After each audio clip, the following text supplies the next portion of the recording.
कौशिकीच्या नजरेतून केदार पूर्णपणे उतरला. तर दुसरीकडे तारिणीचा मोठा निर्णय. झी मराठीवरील तारिणी या मालिकेच्या भागात आपल्याला असं पाहायला मिळणार आहे की कौशिकी ही केदारला सगळ्यांसमोर खेचत आणते. केदार हा स्वतःची बाजू मांडण्याचा प्रयत्न करत असतो, पण कौशिकी त्याला मध्येच थांबवते. रेखा ही केदारला खूप बोलते आणि म्हणते की तुझे हे जे वागणं आहे ते घर बर्बाद करण्याची लक्षणे आहेत. यावर कौशिकी स्पष्ट सांगते की केदार तिच्या नजरेतून पूर्ण उतरलाय. कोणतीही बाजू न ऐकता केदारवर असा अविश्वास दाखवणे योग्य आहे का?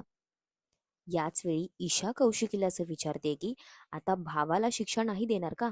ईशाच्या या बोलण्यामुळे कौशिकी केदारला शिक्षा देण्याचा निर्णय घेते. आता ईशा मुद्दाम कौशिकीला भडकवते. दरम्यान या सगळ्यात आता मोठा ट्विस्ट येणार आहे. कारण जेव्हा केदारची बायको तारिणी घरात येते, घरात काय सुरू आहे हे समजताच ती थेट कौशिकी समोर उभी राहते.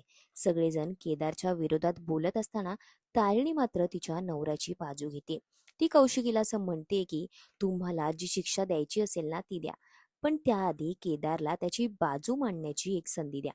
तारिणीचं हे बोलणं ऐकून सगळेजण शांत होतात, कारण आतापर्यंत केदारचं म्हणणं कोणीच ऐकून घेतलेलं नसतं. तारिणीचा आपल्या नवऱ्यावर असलेला विश्वास त्यावेळी स्पष्ट दिसून येतोय.